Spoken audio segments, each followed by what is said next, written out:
So the big forks and the big spoons are now protecting the little forks and the little spoons, as it should be. I don't know why anyone would fucking do it any other way. Yeah, no, because touch my utensils.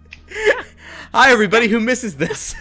Oh, hello. Welcome to Topflight, or a sort of final look back thereat.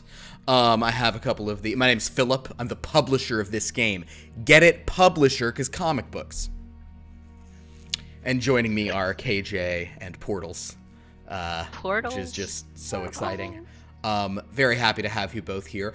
This is a super off-the-cuff, just like opportunity for me to look back at the recaps I wrote of this game back when we were playing it, and just maybe familiarize myself with some elements of it before we jump into Topflight, which there may be people out there who have started watching this channel since Topflight ended, so may not know that this all started with a superhero game that we'll always come back to, and will kind of always be this sort of like ongoing, like we'll have like almost like think of it as like comic book series where you like do a series and then the thing goes. We had 24 issues in the first volume, which in comic book terms would have been 2 years of the comic.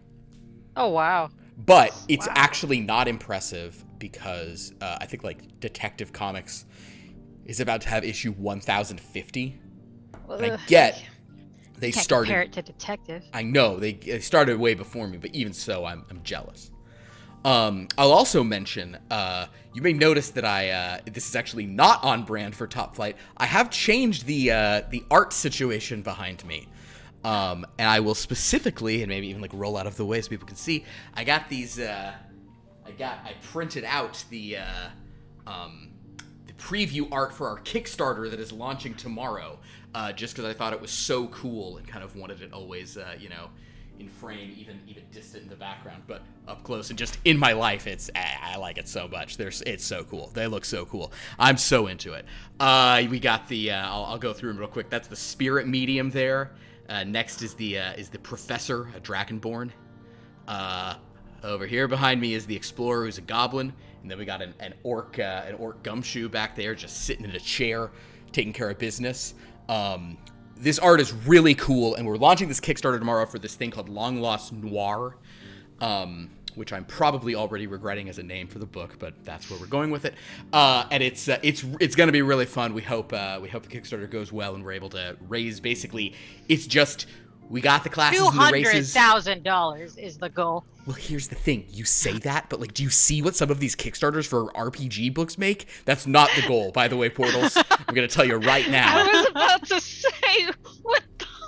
That's not even remotely... Is it lined with gold? I don't know. That is not even remotely the goal. Although there was a ttrpg handbook. Now, of course, this is by a company who's made like multiple of these, and they are, like they're publishing multiple books from this and everything. They said their goal is $50,000, and they fulfilled that in 20 minutes, and now they are over 300. So, apparently people on the internet really like role-playing games. So we would like a small fraction of that to just pay some more fantastic artists to do artwork as awesome as this, or in the case of this artist, to continue doing artwork like this. So that's a really fun thing we have going on. Also tomorrow we are starting a tie-in campaign to that. Are you eating cotton candy? I thought she was eating her scrunchies. That's a really cotton candy. Wait, where do you get, like, I'm clearly, like, wrong about what I'm saying, but, like, is cotton candy available outside of, like, a fair? I know they have it at, like, that, I know you can get it at that one, candy store where they go the thing, and I know, like, Alexander's they have it, but, like... Yeah, this is, Alexander's last time, I was there last week. They asked me if, I wanted to take any cotton candy home for the little ones. And I said, yes, I do. Thank you. They'd be so appreciative. And now I have no little ones. It was for me. This is just, I want more cotton candy. Fair. So. Do you know what they call cotton candy in the UK? Anybody? I don't. No. Yeah. Candy floss. Oh, I did. I think I have heard that, actually. I strongly recommend that you do not Oh, look. Oh, in chat. Yeah, candy floss right there. Yeah, sorry, I said it too fast. I strongly recommend you don't floss your teeth with candy, cotton candy or candy floss. That's a terrible idea. What do you mean? Wait. Oh, yes, I should mention the artist. The artist, her name is Katerina Ladon, Ladon. It might be Ladon or it might be Ladon. I don't know. She's super cool. But I do not know the correct pronunciation of her Italian name. I should probably ask her that. Because I'll be saying her name a lot when I talk about how cool this artwork That's is. true, yeah. But yeah, she's very cool. Look her up. She has her art station. I mean, if you go to her art station, I'll throw it up all the time. I love it. Like, literally my favorite image from Wild Beyond the Witchlight that I put up here before I knew her name. Like, I showed it on this stream. Literally my favorite image from that, she did, and then I was just like trying to find artists, and I was like, okay, cool, let's add, and she was like, yeah, sure, this sounds great. It's so cool that she was available to do this art and do potentially do more. Yeah, she did stuff in Witchlight, she did stuff in Ravenloft's in Van Richten's Guide to Ravenloft. It's awesome. I'm sorry though, you were having your candy floss, and I feel like I don't know what we were talking about before that. I think it's just going to be one of those streams. We're already there. It's on brand. It's fine. It's already happening. It is on brand. Oh God, I don't know if anybody out there saw our amazing stream on Saturday. Yeah. Yeah. Well, everyone will see more of it soon when our Kickstarter video launches. What I love is that you're going to see the best parts of that, and it's still hot nonsense. It's just like Yeah. So the best parts of it are still ridiculous. Here's a piece of artwork that she did in one of these official books, and then she has this amazing artwork that is behind me, and I should show off. I'll even show off more pictures of that just because I want to as we go on through here. But yeah. So very excited about this new game. We have a campaign set in this noir world that is going to be with my sort of OG original 6 players from including KJ from who I met like in a store for Adventurers League in 2017, and they showed up and we were playing Tomb of Annihilation, and in fact that poster right there, which those of you who know Jeremy JJ, who's on this channel, Jeremy, he plays, we've seen him a lot recently in Blood from a Stone. He was in the Smuggler's Reverse, our Star Wars game. He drew that, and that depicts all of the characters kind of there at the bottom, with a bunch of NPCs from our Tomb of Annihilation game. It was AL. Still been playing with that group. We've played multiple campaigns, and we're about to get into it with all this noir stuff. Gonna be super fun. So that's just some stuff that's going on, but enough talking about all these other things. Let's get down to business and talk about Topflight. So the first thing I'll say is, so Topflight was a superhero game, right? And is that why I started it by killing all the superheroes? The big names, yes. Oh my God. So Topflight started with an emergency call going out to several members of the Flight Infinity, I think it was called. Ooh, let's go to the We weren't recaps even to find B out. team. We were like C team easily. Yeah, well, because much of the B team was also killed. Yeah. But basically, they were all members of something called Flight Infinity, which is kind of like, the overall superhero kind of organization. Because most of the top level superheroes were in danger of basically they needed continuity, so they all went to Topflight Tower in Alpha City. They were summoned there by Synth Devil. Synth Devil is a good guy who's a superhero, and he's nice and good, even though he talks like a devil. The team waited for a while and then watched in horror as this gray creature tore apart Topflight. And basically these super low-level reserves de facto became Topflight. One of the villains who was there in this thing, this trio of evil villains that was spearheaded by Tatiana Temple, the Cleopatra of crime, this ghost cowboy. His name was Wildorado. Remember that? Remember when you guys fought a ghost cowboy? Oh yeah. Yeah. After the Dead, rest right? of the We killed him. you banished him back to the afterlife. Yeah, that's it. It's hard to kill a ghost, but We double killed him. Yeah, Death 2.0. These heroes managed to kind of stop him from doing something. He also was carrying the body of. Is that how you got? Shinobi Red. Did he? No, you brought her body back. He brought someone else's body. Was it Baron? We had so we had 3 bodies. We had Shinobis, we had Barons, and we had Ice Queens. You guys tried to get Shinobi, because Shinobi didn't die from this thing called the Final that would touch the superheroes and just, like, drain them completely. Shinobi died from, like, I don't know, getting shot or something. Tatiana Temple killed her. Way to go, Tatiana. Yeah. Marking up the points there. Tatiana Temple kills her. This ghost grabs her body and tries to fly into the tower in order to, cause some havoc. We later realized he was trying to get into the Topflight vault. And that becomes a whole thing over the course of the game. But our heroes, who I guess we should identify who these heroes are, we'll start with the 2 most important, aka ones who are here, we had Teleportia. Teleportia's superpower is portals. Teleportia is it's such a good name. I really can't get over it. Her name is Teleportia. I like it so much.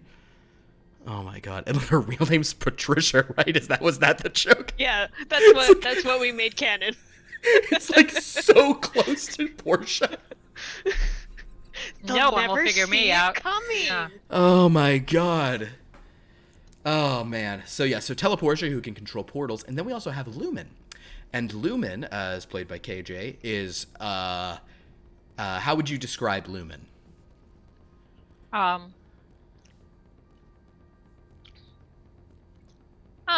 She's doing her best. Well, she's from another world that is pure light, a magical realm called Valo, and she's a little credulous, I suppose one could say. She's very she just wants to learn about the world. She's very certain that dark is evil, light is good. She was very suspicious of a member of Topflight whose name was Baron Darkness. And that really just provided a lot of. There were just so many. But then wonderful... you killed him. Well, yeah, we killed him immediately, and then she was like, "Well, okay, that one deserved to die, but the other ones, it's so sad." She never said he deserved to die. She never said fair. that. The other members of the team are Armament. That's played by Dan, who you see most Fridays on Blood from a Stone. Dan is Armament, who kind of has this ancient weapon called the Guardian that's like infused in his body, and he can use it to create any weapon he wants that can do different kinds of damage and attack in different ways. Currently, he is storing in it. Well, we'll get to what he's storing in it later. God, we're not even through the first issue of this game. Oh my god. Yeah. And then we also had Findon, who is he's as strong as Beowulf. Pierce, who you've seen in many games, including Here Be Dragons, he plays Findon. Findon is a sort of just kind of physical fisticuffs. He's the strongman of the team, and he does get his power from Beowulf. So, Wait, does he really? Oh shoot! I mean, we've talked about that. Never mind. No, Yeah. That's totally okay. His archvillain's name is Grendel. Yeah. He does. He has the power of Beowulf. Okay. I rolled on a table, and he was supposed to get his powers from like a mythic source, and we kicked a few around, and eventually landed on Beowulf, and we're like, do it. Okay. And then, of course, we have V and the formations. V being the primary, and then her formations being these sort of like little duplicates she can make of herself. They have all her power, but like no hit points, and when one of them dies, she suffers, kind of has to make like saving throws to sort of not deal with, temporarily be stunned at the shock of partially dying. Lauren, who you'll know from Blood from a Stone and Wellness Beyond the Witchlight that just wrapped up, she plays V.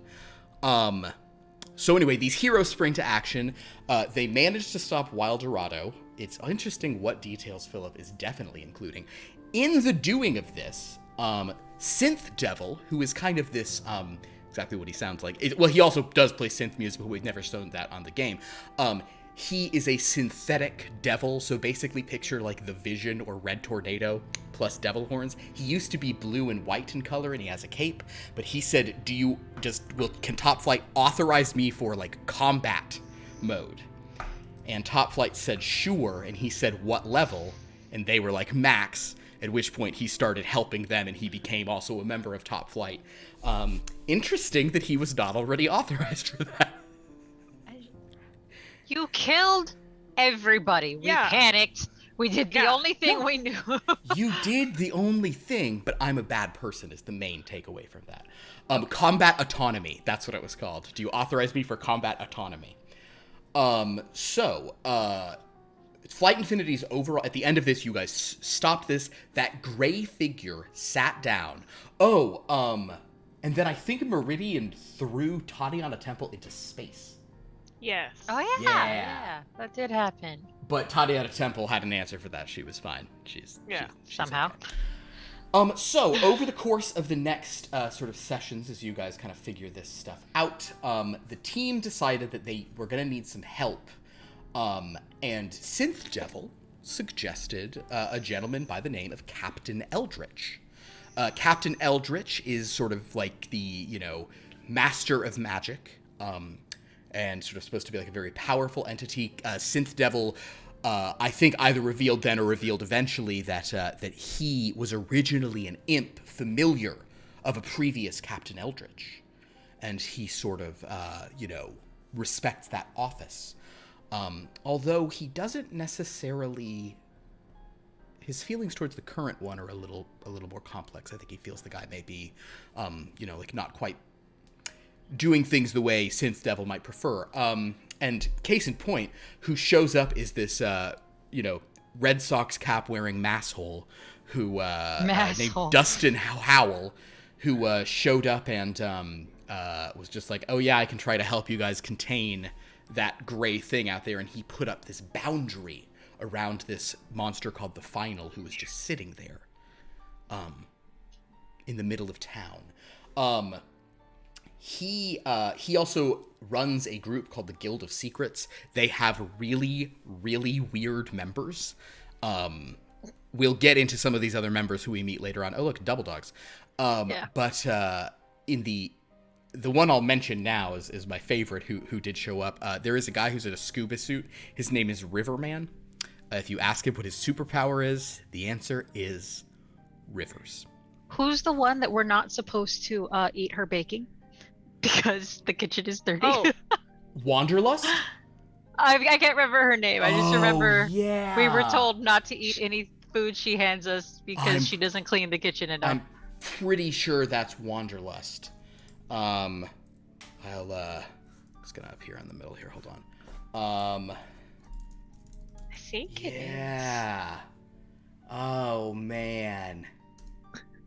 Her name, no one's ever asked, but her name is Wilhelmina Schubert.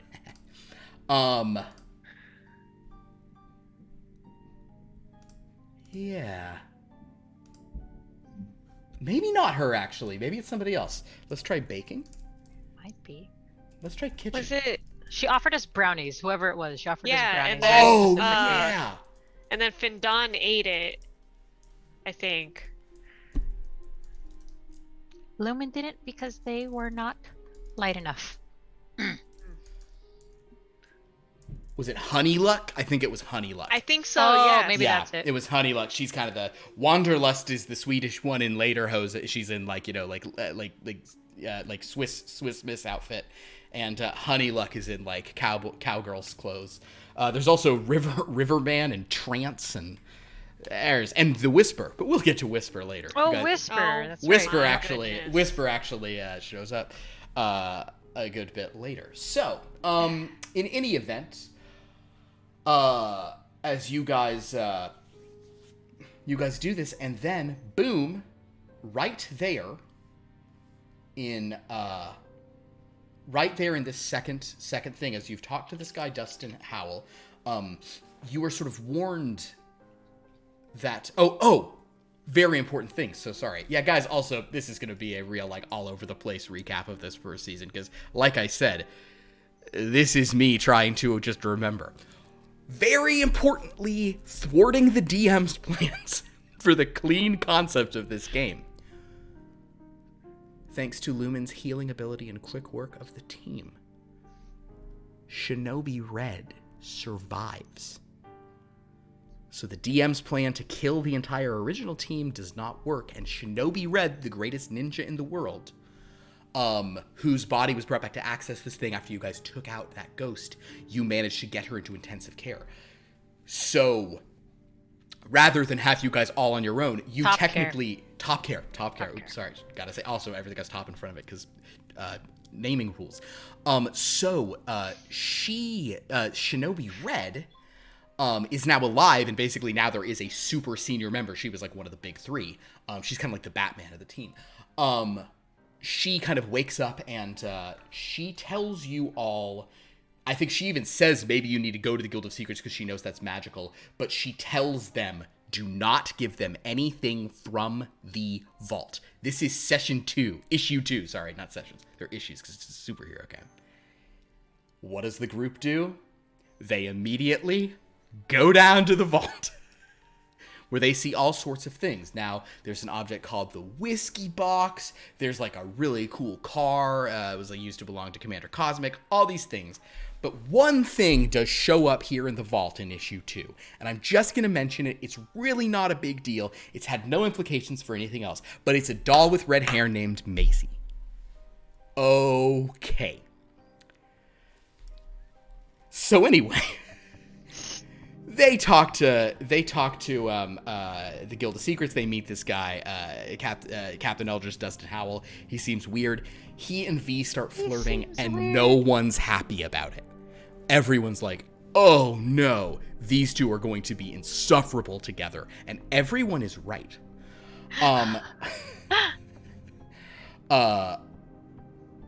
As the Guild of Secrets are putting up this boundary to contain this gray figure that upon killing Meridian is now just sort of sitting amidst the rubble kind of contemplatively, our heroes notice some villains are rushing in to attack those spellcasters to prevent their containment plans.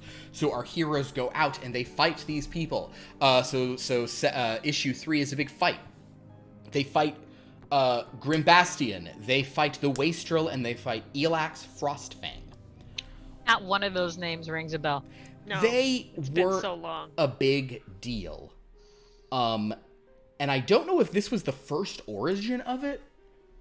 I think it actually might have been. Oh, or did you do this in the first? I don't think it was in the first session. I believe that session 3 was actually the origin of this emote that I'm putting in chat right now, because I believe that session 3 is when trying in what I would say is like a top 5 moment of the series,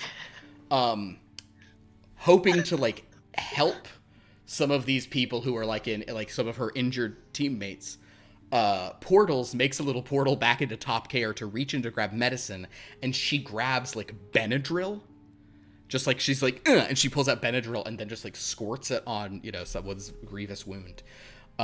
So Benadryl became a thing, and I just am glad that it exists in this game. I still think I chose right. Oh, Lumen, you got punched 120 feet in this issue. Oh yes. Somebody punched you and you went flying. Darn. I can't believe I survived that. You're fine. Oh, and then Shinobi Red, who's like on the brink of death, she comes out and just immediately dispatches the final 2 people.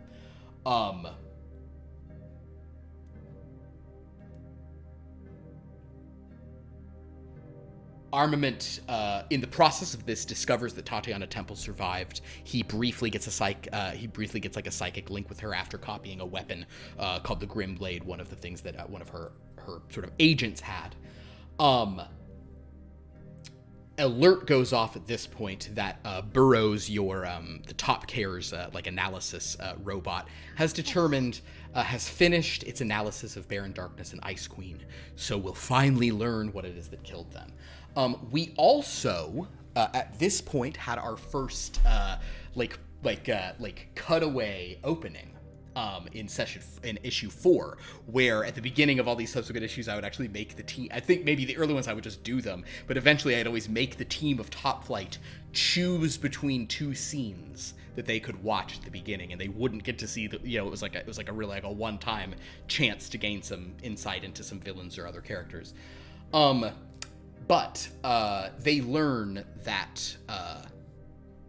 So we saw that Tatiana Temple's alive and she can resurrect all her people and it's trouble. We then learned that Baron Darkness and Ice Queen were sort of fossilized completely, replaced in dust and debris. One of them retained some organs, another did not. The party basically determine that. Oh right, I remember that. Basically, they determined that that creature makes you make a bunch of every single saving throw, and if you fail one, you're reduced to 0 in that stat and you die. So basically the final tries to suck everything out of you. It sucks your strength, your dexterity, your constitution, your intelligence. It kind of tries to drop you to 0 in every stat, and if you go to 0 in any stat, it kills you. So that's why some people died and have no organs left inside, and other people die and still have, they have muscles but nothing else, etc., etc. Interestingly, Meridian failed only one of the saves, so her body was in great shape, but she had no soul, and thus that'll come into play later. Are we sure she had one to begin with? Meridian? I mean, we're sure, though. Yeah, Meridian did for sure. Meridian's like the Superman. She's cool. So, you guys ate in the restaurant, which is called Top Chef. You had a little meeting. This is also where we established, we'd established it many times, but here's the first time I've seen of reading through these recaps. Teleportia always arrives late because she can teleport, so naturally she's always the last to arrive anywhere.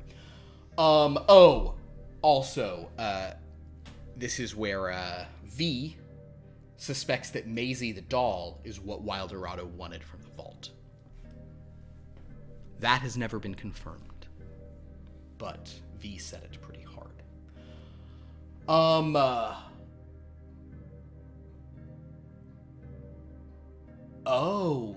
And then, you guys voted Synth Devil onto the team. So the team is now Synth Devil, Shinobi Red, Lumen, Teleportia, V, Armament, and Findon. That's the official 7 lineup. So Synth Devil's in the team. Everything's great. You also start getting calls from the UN and the DOD, and it's all there's weird, remember that stuff where they're you can do this, you can't do this, and we won't go into all the machinations of it, but basically, some people at the UN are trying to get their own preferred superhero team to be the new Topflight and not these randos. A point of view that one could almost kind of understand. A bunch of those other agents of Temple, they're all trying to kill themselves so they can, go back to her clutches. You guys sort of prevent that to some extent. We also meet Rumor Inc., featuring Mind Game, and is it the Hoboken Witch? Is that her name? Yes, the Hoboken Witch. Hoboken Witch. And then it had Baron's sister as well, Baron Darkness. Oh, man. They're so good, but the other person who I will put in chat, because she got an emote, is Susan. Susan is a Yeti. She and the rest of Rumor Inc. were on a retreat, but upon Mind Game finding out that her brother is dead, she brings the team back. UN DOD nonsense. No one cares about that. Findon wants to recover the other bodies from the gray zone, so you guys can learn more. Dustin Howell arrives, makes a door for you to do it. You discover that Meridian is still awake under the control of the Final, which is very scary. You manage to none of your team dies, so that's good. V experiences the final touches one of V's formations, so she feels like what it feels like to suffer all those effects, and can kind of explain it a bit as well. You guys get some of the bodies out, though, who are also there. So basically, this is the point at which you guys understand what happened to these people who were touched by this thing. All right. Oh, we have a flashback of Ghost Man doing stuff. He's no longer going to be Ghost Man. He has to return the Cloak of the Grave. Since he's dead now, he doesn't get to stand at the border of life and death, so there will be a new Ghost Man. Somewhere someone who's dying is not. That's a lame poetic comic book line if I ever wrote one in one of these games.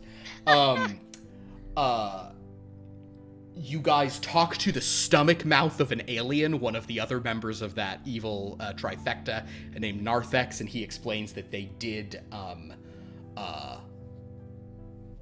they created this thing called the Final. The Dinosaurian and Baron Darkness's bodies animate and attack. Lumen realizes the reason that Ice Queen's doesn't is because she healed it, and that is where, upon healing those other two, she realizes that magical healing is like the only thing that can harm these creations of the Final. Like, you can't hurt them through any damage other than healing them. And I think at the time I figured that out, I only had one very minor healing spell. Exactly. Yeah. Shinobi Red very reluctantly tells you of Meridian's secret, which is a huge secret that all the supervillains in the world want to know. Meridian's weakness is she's totally vulnerable at midnight. Oh, yeah. At the second of midnight. But, okay, so here in issue 6, this is where a fairly important thing also happens. You guys thanks to Synth Devil, you have traced the necromantic energy that Tatiana Temple's using to resurrect all of her villainous agents. And you've got to find a way to travel to the mountains to get to her. Long-distance teleportation. Who can possibly do something like that? Here is where the main character of our story enters the picture. The main character? Its name is Rocky Jumper. Now, Rocky Jumper, who uses it pronouns because it is a rock, is a 6-foot-tall rock wearing a domino mask. We're so proud of Rocky Jumper. And an American flag as a cape. KJ has never, both in-game or out, Lumen doesn't understand what's happening with Rocky Jumper. KJ doesn't get the appeal of Rocky Jumper. It's Rocky Jumper, like just whenever they'll talk to Rocky Jumper, I'm just like, Rocky Jumper stares back at them, and like there's no, there's the silence Rocky Jumper kind of has you sit and makes you realize Rocky Jumper thinks that's a good idea. Rocky Dan Jumper or Armament have like a really deep conversation with him. Yeah. Some of us cried. Oh my god. When Some of us have feelings, Lumen. Yeah. Oh my god. Rocky Jumper also, God, those were fun stuff. Rocky Jumper was very much inspired by a character named Geode in the current Star Wars High Republic books, especially those by Claudia Gray, which are really good. So I just feel like I should say that because the main gimmick of a rock who doesn't talk, but people are like, oh my god, great point, was from that, and I just really like it. So that's Rocky Jumper's vibe. Anyway, Rocky Jumper's on a team called the Joyous Guard. This is all the World War II heroes. It makes sense that an old rock was, fighting in the World War II times. There's another member of Joyous Guard. I think so, because he's old. Old as a rock. Old as a Rocky Jumper. It's an old rock. There's another member of the Joyous Guard, by the way, I'm just going to reference, named Red Rover. And I don't think this was before we were on stream, but Red Rover the joke of Red Rover is he's just so old and he just says, he's like so old, and he'll say things that are like, he doesn't even say anything that's like terrible, but he'll kind of like say like vaguely, like not even like sexist stuff, just about like how pretty like the USO girls were, and everyone's like, uh-oh, okay. And then, but I remember in a test game, he just very weakly said, "I punched Goebbels," and I thought that was really funny. as a non sequitur, just to let everyone know, I punched Goebbels.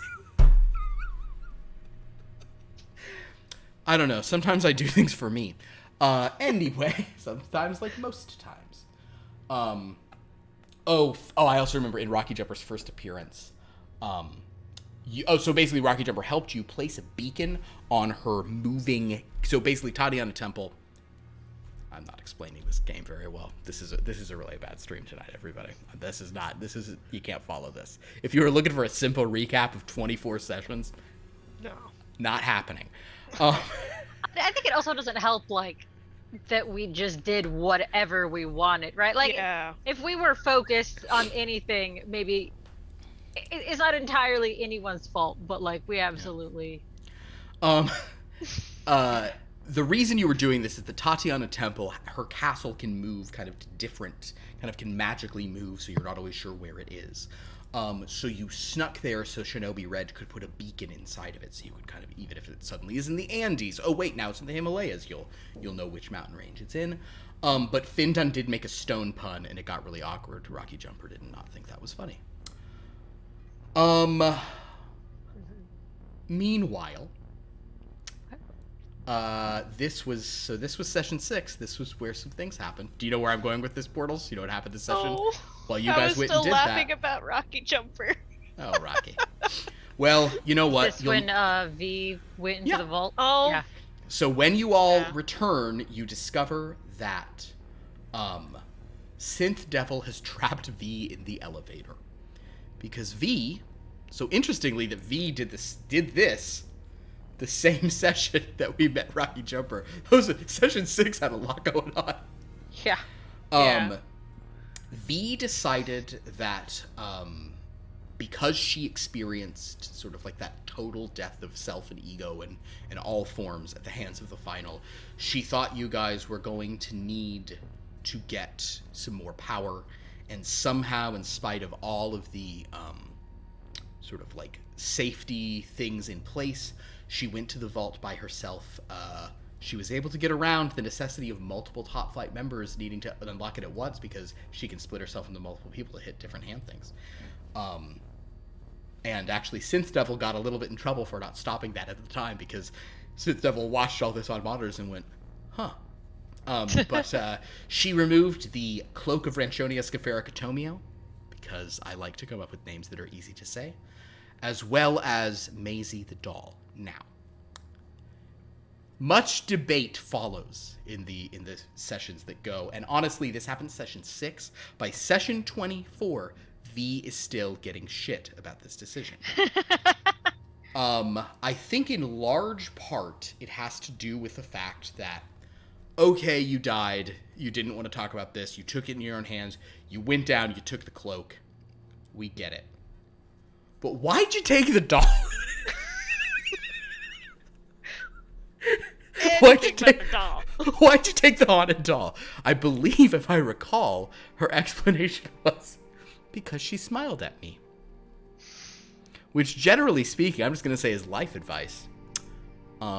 If a doll ever smiles at you, that is not an indication that they're probably going to be helpful to you. So would it be more helpful if it was frowning? No. I think if a doll makes any expression, you are at Just what we try to call destroy it. You are at a crisis point. If you are in a situation in which, and I don't want to scare you, KJ, but like if you're ever in a situation where like you're in like a room and there's like a little baby doll and like you hear some humming, you can't tell where it's from, and then the doll just like slowly turns its head back up at you and there's any expression on it, that is correct. Actually, the doll was allowing her to that is right. Yeah, the doll was basically allowing her the ability to take the cloak without the doll, bit of a peek behind the curtain because this doll's appeared other places, old Maisie. The doll could not just escape on her own, but if someone was there, the doll could sort of manipulate some reality to allow, like, the doll could not break out of the vault, but if somebody's there, the doll could focus on their essence and, like, use their existence to maybe remove one of the locks, you know, from the thing. So yes, that is true, actually. Yeah. Point being, why the doll? Because I'm a bad person. That's why. That's ultimately why the doll.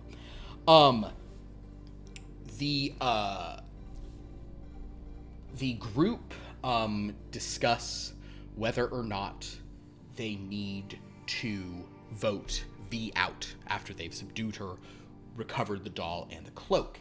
Armaments abstains. Findon, Lumen, and Teleportia say we should probably vote out V. We don't know this girl. We're all in a crazy situation. Maybe she shouldn't be in there. So they try to get rid of V. But they need a unanimous vote. Synth Devil says he will not remove her. Also, Shinobi Red voted with you. So it was 4-4, 1 abstention, 1 against, and because it wasn't unanimous, it would have to go to UN approval, which is the last thing Shinobi Red wants. So she says fine, but otherwise, if these new members make one more mistake, she will shut this team down and call in the volunteers to join her as Topflight. So Shinobi Red's on very bad. Lumen is confused. These were back when the recaps were much shorter, and I should probably return to that. It takes much longer for me to write a short recap. I don't know if anybody reads these recaps. I know they're just for me. For the longest time, I was like, I'm going to do every recap in a single Discord post. So, like, we don't ever go to whatever. It takes me so much longer to do it in one than, like, 2 or 3 or 4. Like, if I just type everything that happens, that's less time than me, like, what am I cutting out of this? Like, it's, you know, what's the old, I forgive the long letter. I didn't have time to write a short one. You ever heard that? I think Descartes said that. I've never heard that, but it makes sense. Anyway, so, she's not voted out of the team. And so Lumen is confused, but we don't know why Lumen. Oh, I'm so sorry. I got sidetracked. It's the last sentence I was going to read it. Lumen doesn't like the sound of the volunteers being brought in because to Lumen's very sort of light versus darkness worldview, she should not be punished for doing nothing wrong. So she does not appreciate the notion that she's going to get kicked off this team. She didn't do anything wrong. That's okay. That is Lumen and probably a little bit of KJ. I would just like to point out that I have never done anything wrong ever in my life.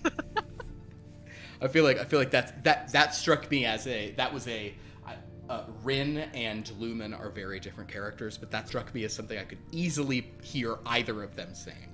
Yeah. Or Alexis, for that matter. Literally any character I've played could probably say that. I could also see Thwack saying that when she wasn't thwacking. In any case, the group are like, okay, cool. They put that cloak of Ranchonia Scafera Catomio back. Ranchonia Scafera Catomio. They then try to destroy this doll Maisie. It keeps reappearing. Uh-oh. They decide it's not safe in the vault. They talk about places they could go to. And they decide to check in with their boy, Dustin Howell. Boy, the team sure is going to this guy a lot. Dustin Howell and Trance look it over. They do some divinations that reveal that Maisie itself there is some magic to it, but it's really that Maisie is a tether to some powerful malevolent entity. This has been explored later on, but this is issue 7 when this is happening.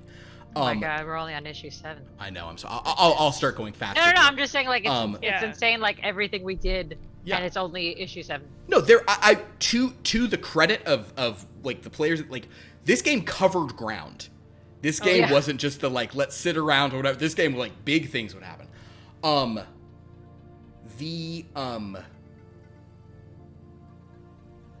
I think you guys did say, and there's, it was not fully confirmed. For his part, Trance did think that Wildorado might have been after Maisie in the vault. That has not been confirmed, but Trance did suggest that. They discuss things they could do. Dustin thinks that putting Maisie into a pocket dimension where she's completely sequestered from everything else is probably the best option. He does, however, warn viewers of Friday Night Games, get ready, that putting this doll into a pocket dimension with such a powerful entity attached to it could theoretically cause something called a domain of dread to form. They say, that's the best thing they can do. They say, let's just try to clean it so there's, like, no microbes that can be, you know, evilly, evolved into, like, humans that they can torment and such, and eventually sucks other things into it. They toss her in. They clean the doll, put her into this domain, lock her away. Never worry about the doll again. Synth Devil. Hey, it's not our problem. It's Friday's problem. It's Friday, so that just sounds like a Friday problem. Synth Devil at this time finally sends a very brief and typo-ridden origin email on his 3GS. It burns so as he bad at types because his texting. if he's not on an actual, what was it? Is it Top Mobile? Top Cell? What was the name of the? No, Top Cell was the jail that we have. Yeah. I think it was Top Mobile. Did we just call it T-Mobile?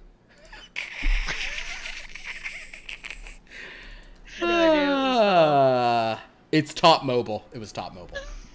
I've got here's all of the things. Top Forum, the meeting hall. Top Care, the medical bay. Top Crypt, the arcane library below. Top Word, the linguistics department. Top Cast, the official podcast. Why do we have a linguistics department? I don't know, because somebody said we gotta take that to Top Word. Okay. I was really including most of these things. There was also Top Cast, that is the official Topflight podcast. Top Gun is what they call other jets. Top Mobile is the phone system. Wait, do we do the podcast, or do we have someone else that does the podcast? It's probably some, like, comedians. Okay. Yeah, they do it, like, they interview you guys. And then they do a lot of ads for stamps.com. Top Chef is the restaurant. Top Shelf is the bar. Yes. Top Slice is the pizza joint. That's it. So it's like if you just want a quick slice, go to Top Slice. Top Truffle is where they keep the chocolates. Top Ramen is the ramen bar.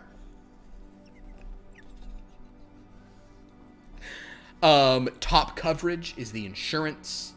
Top Coverage is the insurance plan that they offer. Top Lab is the lab. I think that's all the official top ones that we have. Is there a hat store? Do we have a hat store? Oh, that's Please, fun. There is now. There really should be, I guess. Would it be Top Toppers? It'd be Top Hat, obviously. Yeah, just Top Hat. That's deeply embarrassing. Of course, it's Top Hat. Hat department.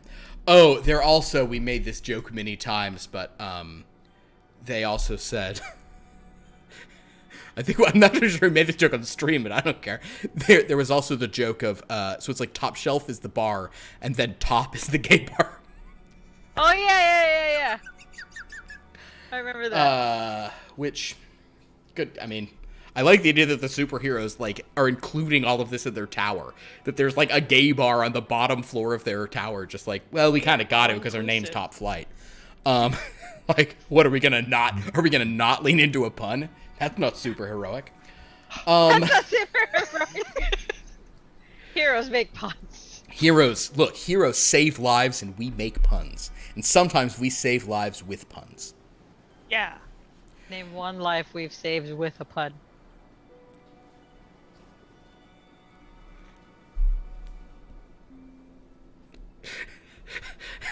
Meridian died inside that day when you said that to her. She couldn't come up with one. You made her rethink everything she'd ever done.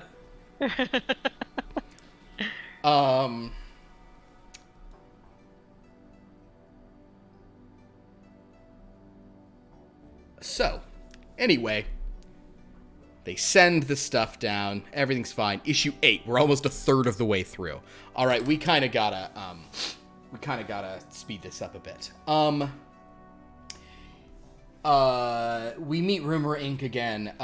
We find out, Synth Devil does tell us about how he used to work for Thaddeus Bacon, one of the, former Captain Eldrishes, etc.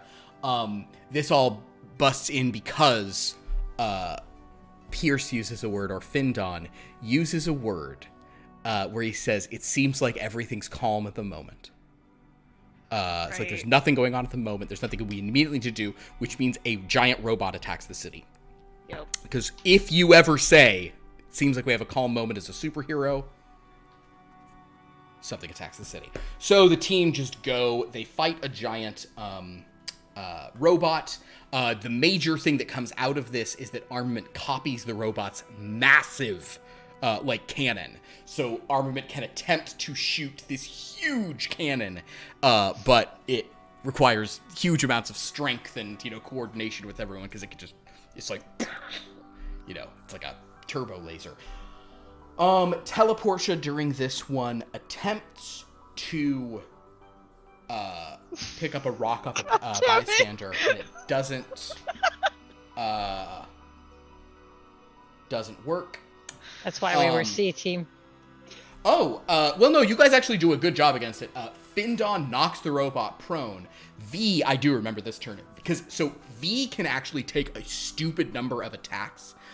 So V rolled to do extra attacks, and she rolled the 8, so she got to take 3 rounds. So she basically got to punch this thing at advantage because it was prone 15 times in one turn. So that really got it down, and then you Valo blasted it to death at the end. So that took it out. The whole battle, Teleportia was just like, don't worry, ma'am, I'll help you. That's a heavy rock. Not for the life of me. So You did your best. I was trying to save. Oh, and then hilariously, Shinobi Red tells Alpha Labs, who created this robot, she was like, guys, no more dangerous things, and she spins a ninja star like a fidget spinner. Findon picks up your rock and tries to do that and drops it back on the person. So that was a less good move from the team. I'd say Findon's one move, Findon and Armament getting the stuff, that stuff was cool. V and Lumen really good taking out the robot. Excellent work. Findon then dropped that thing on. That was bad, Findon. Findon was mixed. Armament was a B. V and Lumen were an A. Portals was taking that day pass-fail. So, doesn't matter.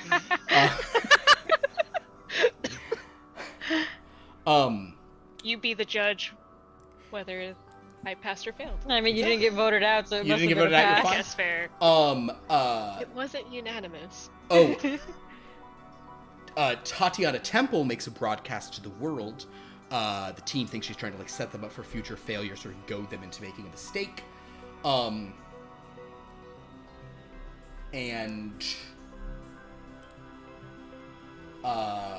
Rocky Jumper just sits on a wall and doesn't say anything. Its lack of words are truly inspiring.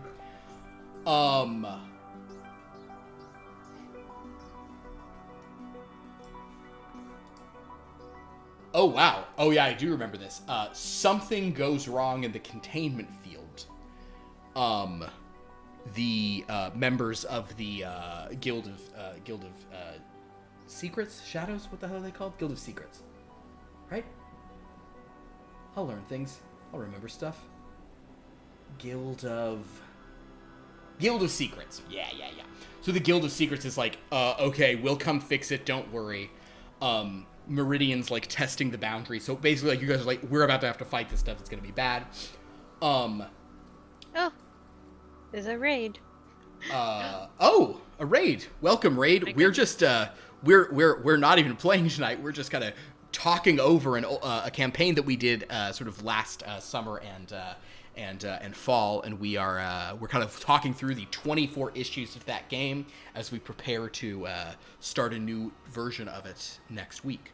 So if you want to see some people trying to remember some stuff they did about 4 months ago, you've come to the right place. Let's see. Oh,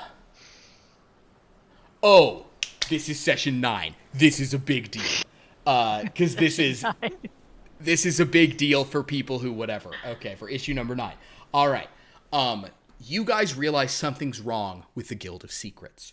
You go to them. Dustin weirdly doesn't invite you in.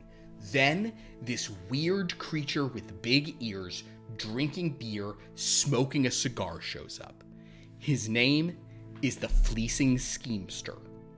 Yep. I don't remember that. You don't remember the Fleecing Schemester? No. That's fine. As you said, Was Hey, was I out for that day, maybe? Was it? I will say I'm not seeing Lumen do too much, so you might not have been there. Oh, okay. Maybe I was out that The day. Fleecing Schemester has appeared a couple of times, but this was his really only interaction with all of you. But you know what? It's really good that you're here for this recap. You should remember the Fleecing Schemester. Yes. I will do no such thing. Well, fair. No, you should. I'm giving you an opportunity to remember the Fleecing Schemester. If you choose not to, that's fine. I'm Fleecing saying I Schemester- would like to. I'm not promising that I'm able to. The Fleecing Schemester is the thing that Synth Devil hates the most in the world. The Fleecing Schemester is an arcane abomination. He was created when Dustin, somewhat recklessly, attempted to create for himself a supercharged familiar,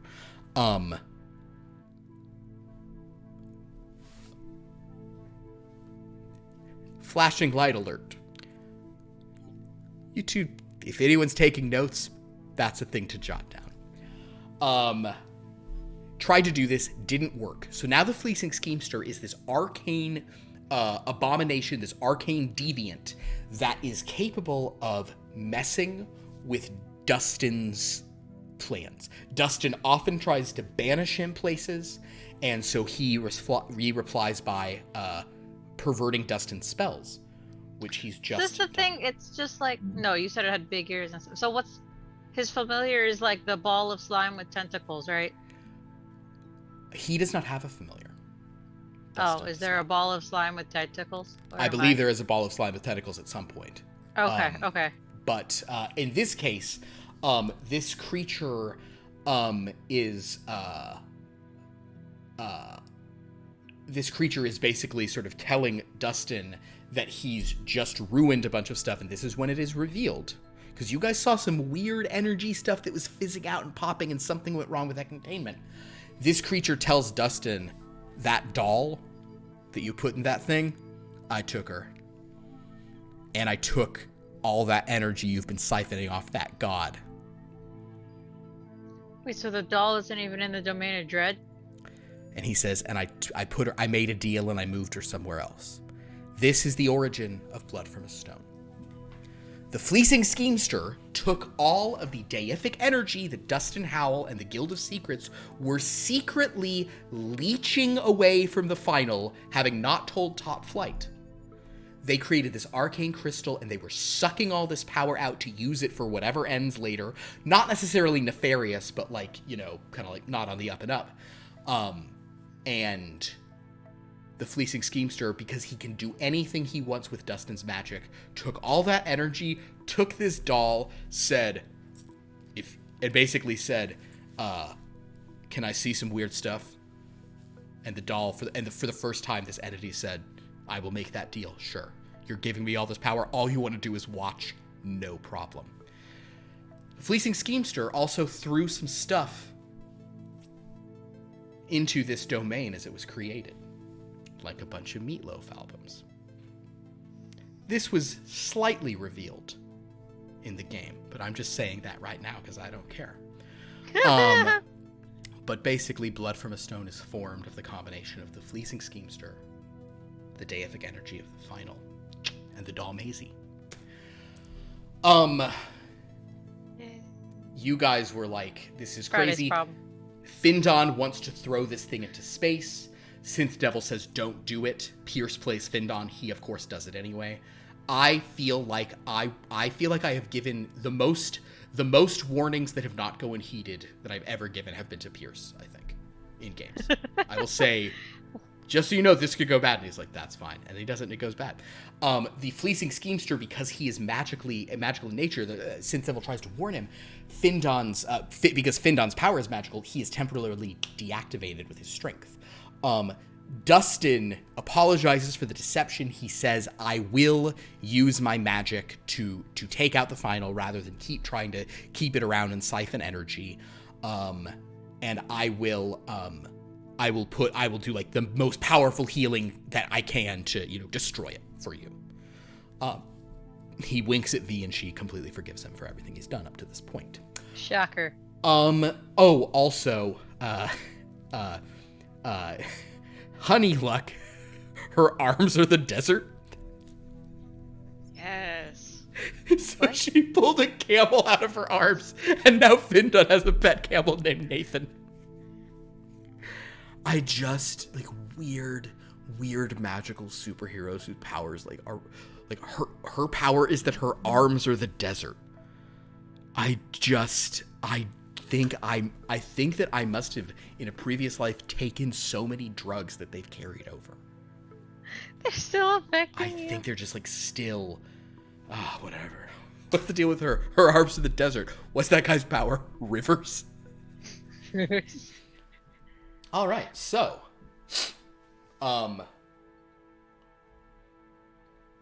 Session 10.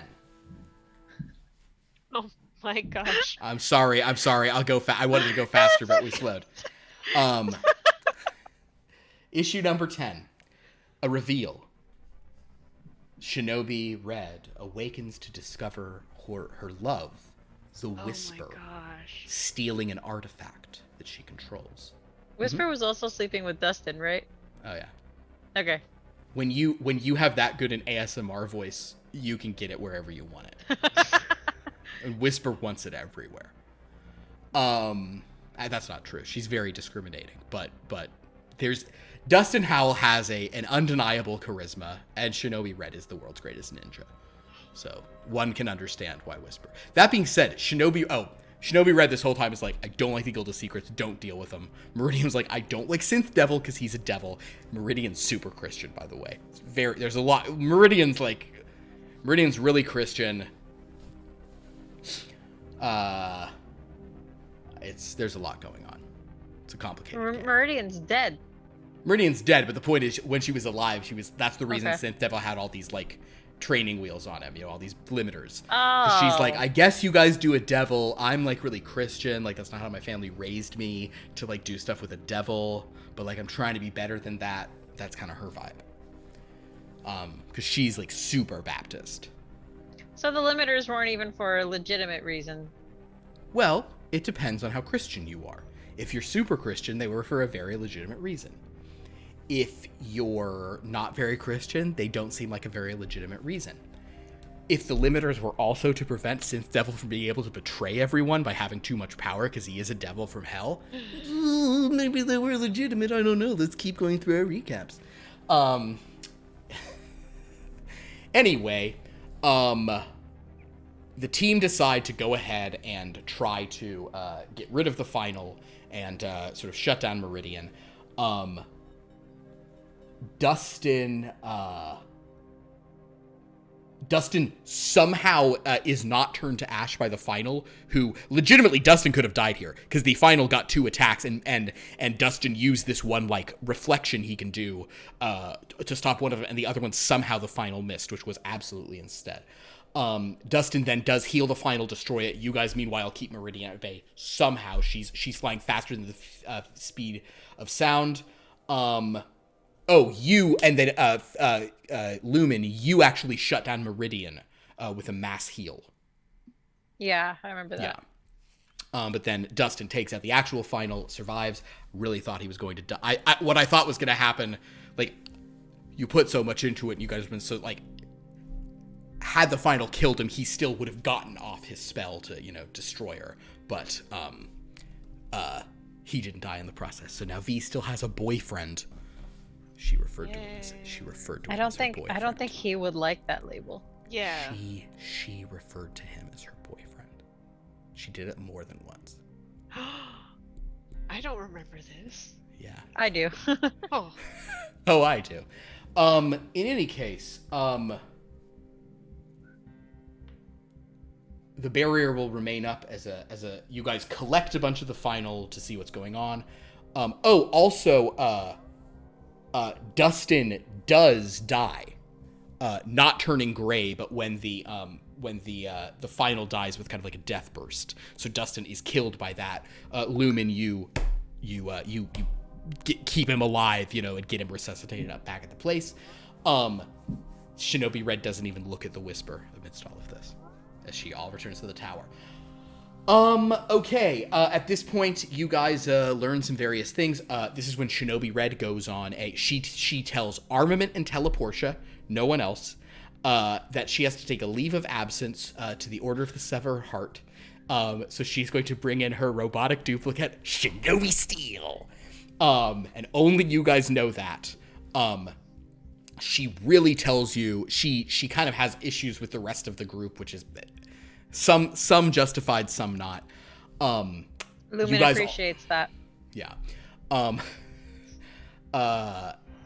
And you are told that if Synth Devil gets out of line, you should take him out. Then there is, and interestingly, that Shinobi Red doesn't want to stay this in person. In fact, I think people at the time were like, this might be why she's leaving now, not only to go deal with her ninja business, but at this point, we have the, actual, we have, the funeral of Topflight. And it's very sad. And during this funeral, we did set this up earlier, but I was trying to go fast to see if I don't read every part of it, we miss a thing. Basically, at this point, there is a break-in at the middle of the funeral that you guys know about, so you have to go back to Topflight Tower, because Rumor Inc. were sneaking in. Mind Game was trying to get an egg that apparently Baron Darkness had been, keeping at bay by feeding it darkness. Instead, Dynamo 61 I2, this inky shadow serpent, appears. Lumen does not have a good day fighting this thing. You guys fight it. That's session 11. Issue 12 is you battle it. Mind Game says if you kill it, it's going to respawn.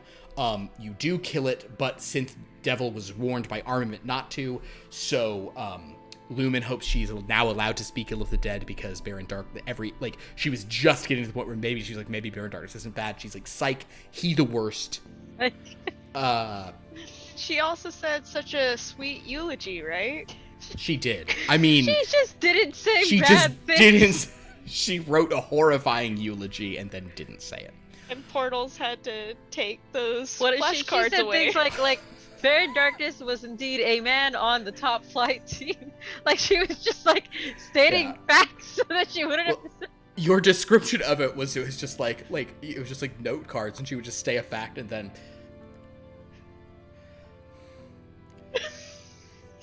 Skipping flashcards. Oh my god, it's amazing.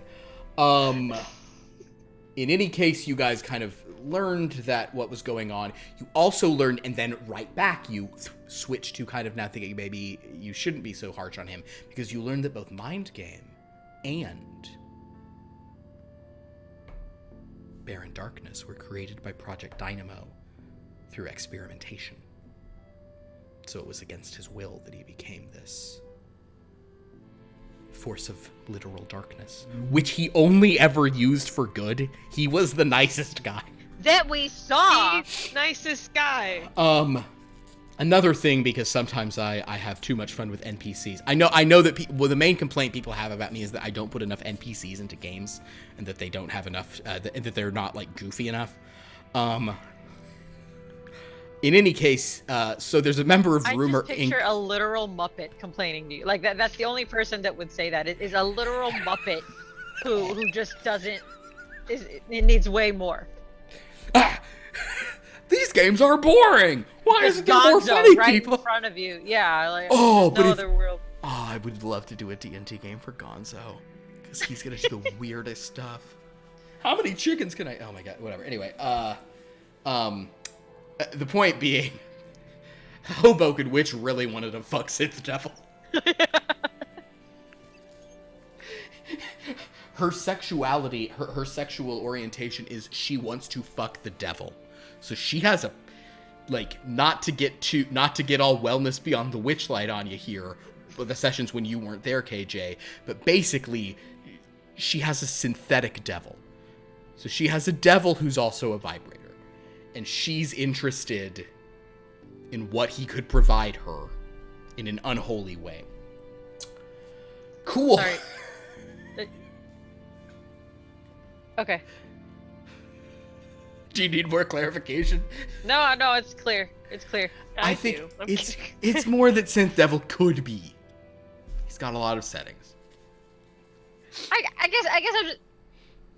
It's not important. It's fine.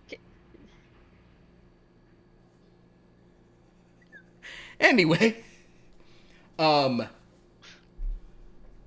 session issue 13. You guys decide to start looking into Project Dynamo. You wind up going to one of their abandoned facilities on Cradle Island. I think this is the one where, I believe this is the one where they were created, where Mind Game and Baron Darkness were created. You go there and you meet a woman named Ocles. I remember that. And that was played by the wonderful Laura, who is on, she was just in Wellness Beyond the Witchlight, and I think will be, hopefully, she was in our original lineup of Blood for Stone. I think she'll be coming back sooner than later to that, at least on a somewhat more recurring basis. She played Ocles for a few sessions here, and Ocles is another former sort of like experiment of this wicked Project Dynamo that was kind of doing all this shady business to sort of turn people into, into superheroes or dark heroes, etc. You guys go down there, you find a bunch of slashed up people, you find this creature called Suadella, who is another one of these creatures. She was the goddess of it's named after the goddess of persuasion. It seemed actually like a lot of these people who were made in Project Dynamo were named after like mythological figures. So you guys take her mad suffering out and get all of the files and computer cores. You decide to go home and you bring Ocles with you. You do some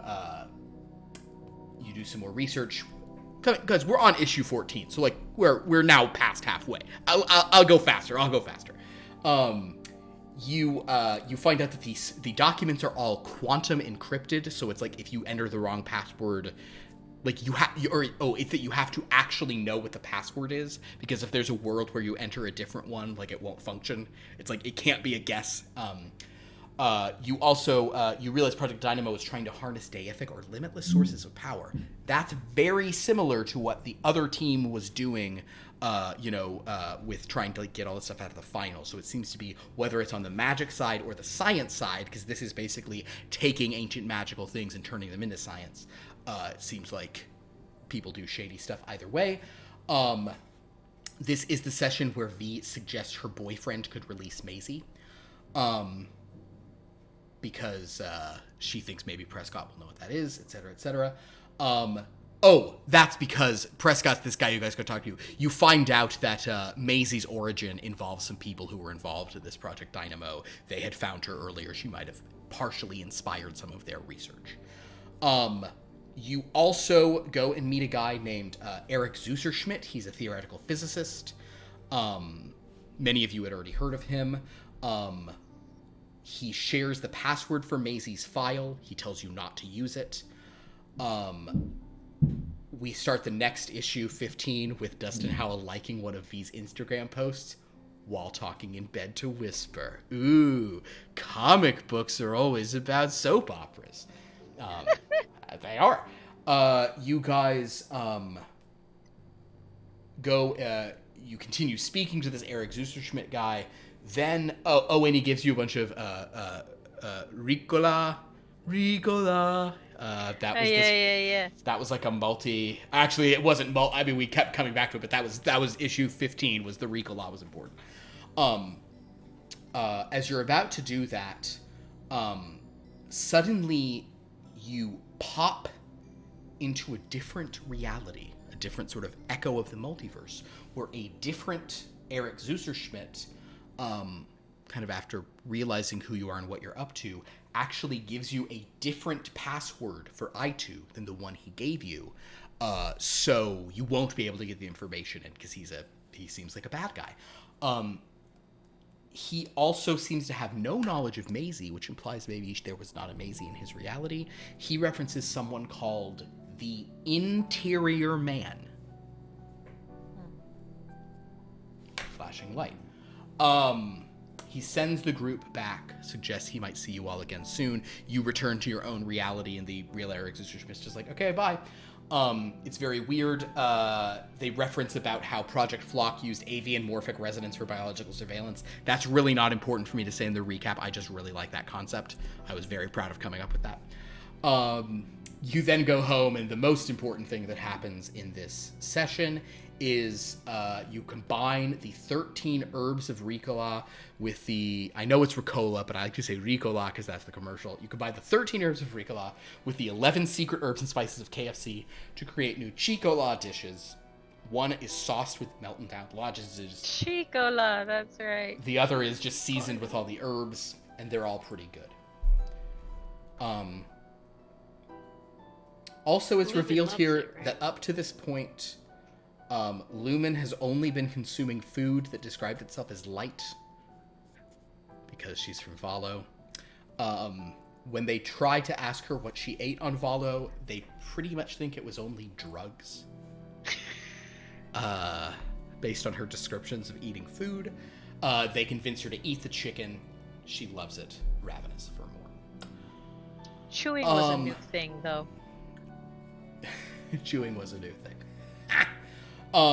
You guys find out about the I2 who you still have sort of locked up, but it's kind of we said that earlier, but Synth Devil managed to temporarily lock up I2, which is what Mind Game was just going to try to like keep it somehow using dark energies, keep it whatever. 16, some shit happens too. Some shit happens every time. So, remember how up to this point, V did that big mistake and everyone was mad at her. Cool. Oh my gosh, so, yes, this one. As you guys are researching into Project Dynamo, Findon, and I swear Pierce did this knowingly on purpose, which is like, fuck you, man. I know it's fun for me. Findon says there's nothing pressing, which means a gargantuan phantom dragon appeared over the boardwalk of Alpha City. You guys have to go fight it. It's a really hard fight. It's a really fun fight. It's like that's the one where like Armament's like up on the thing, like shooting down, and everyone's doing stuff. Findon is super susceptible to the breath weapon of this thing because he's vulnerable to the damage of dragon venom, and this is a venomous dragon. Super fun. Armament spots someone in the crowd who seems to have a suspicious book and dagger, suspecting this person might have like summoned this entity. But most of you keep fighting the thing. Armament's on a rooftop that he destroys with his cannon, so he's like, kind of like trying to just not, die up there. Lumen is holding onto a pillar of the crumbling rooftop, finishes off the dragon with a storm of the 19 virtues. Teleportia tries to talk to the book guy. You go up to him and you're like, what are you doing? What's up with this? He's like, I don't know. Findon runs up to him. Findon, who has the strength of Beowulf, and leans back for a punch, and does not pull the punch, assuming this is some kind of powerful, horrifying magician, I suppose, and kills the man by punching him into a wall, where his body breaks into 1,000 pieces. Lumen and Armament revive him both through magic and the fact that Armament's a doctor. You guys take it back. Findon looks at that. Shinobi is furious with Findon, especially because there's fucking cameras up there. In a smoky back room, a crime boss named Mr. G uses a dragon venom ring to dispatch a subordinate for ordering mead, because Mr. G doesn't like mead. Any English history, English literature majors out there? Anybody? No. He watches this footage of Findon killing this guy with the dragon stuff and is like, hey, interesting. I'm Mr. G. I'm Grendel from books. Great. Cool. Tight. Shinobi Red, we open issue 17. Shinobi Red is remotely operating Shinobi Steel. Someone creeps up behind her. Shinobi Steel is reading Finton the Riot Act on account of that, she's not really there. Shinobi Red's doing it. Suddenly, Shinobi Steel starts talking more blankly and not as animated, kind of reverting to her sort of like AI version. Tells V and Finton to get out of there. I guess Lumen must be somewhere else, or maybe she allows Lumen to know this part. Steel then discloses that Red's full control transmission was cut off. She's not sure why that happens. Like, that's unusual. Then Shinobi Steel attacks Armament. The team has to fight a robotic duplicate of the greatest ninja in the world, albeit I think one. Lumen was the first to find out after they. You might have. Yeah. Yeah. The robot mocks Topflight, Miho, which is her actual name, and all her toys. Finton punches the robot full force, because apparently he's just going to punch things full force now with no concern for the consequences. He just destroyed a $2 billion robot, but it's fine.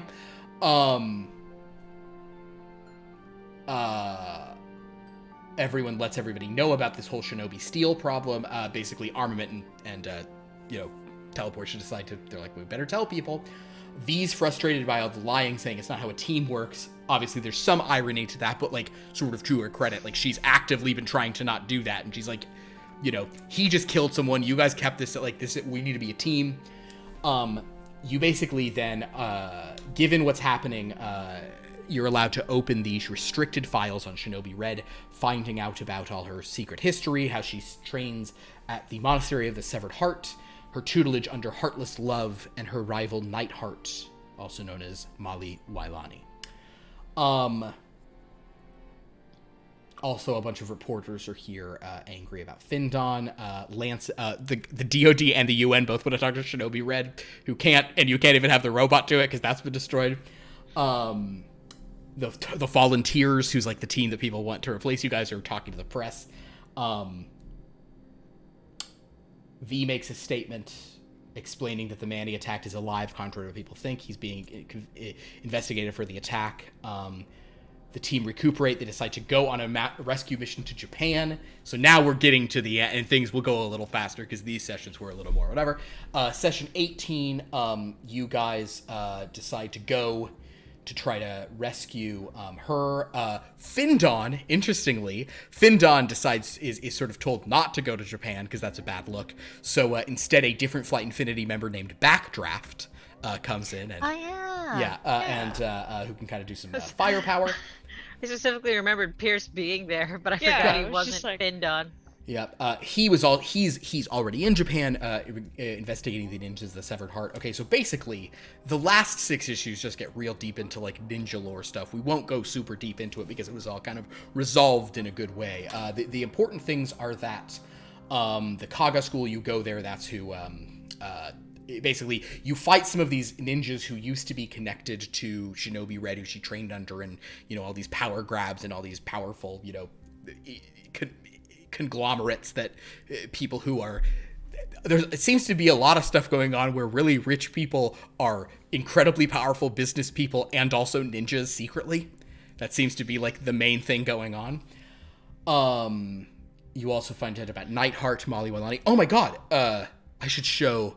I'm just gonna show this on stream. Oh, yeah. That, you know what I'm talking about? The Yeah. Yeah, let me see if I can find that's so funny. Nightheart is a character that I came up with oh god, if I say what year it is, it's gonna, like, be physically painful. Then just say the age you were. No, not eight. I want to say that it was so many years ago. Fucking dug to hell and back. Nightheart is a character I came up with 17 years ago. Dang.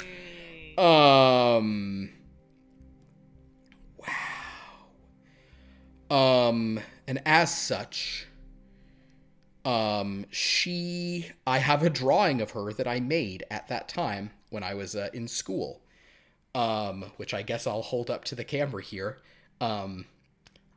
This is, I feel like this is like a real, like Like that was a real era of something. That's Nightheart from back in the day. Real I don't know why she didn't want to wear more clothes. That being I think said, I know why. she did want to because I was her creator and I said don't.